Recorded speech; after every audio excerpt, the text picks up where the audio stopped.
Good day mga trops. Today is April 4, 8:29 AM. So kahapon meron tayong order ng hapon. Tama, kahapon.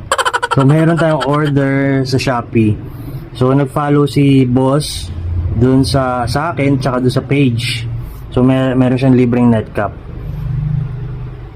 Sa mga hindi pa nakakaalam mga trops, pag umorder kayo kahit anong item sa shop or basta sa shop or sa akin, basta naka-follow kayo sa akin, meron kayong libreng net cap.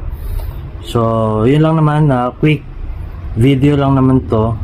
And also ito pala mga tops, may bagong dating na na box from Nike. So apat na cups lang yan for women. So i-upload ko na lang siya separately. So ito yung order ni sir, Puma cup, and then nag-follow back siya, meron siyang free net cap. So yun lang mga boss, mga trops. Sir, pahintayin na lang po. Maraming salamat. God bless. Bye bye.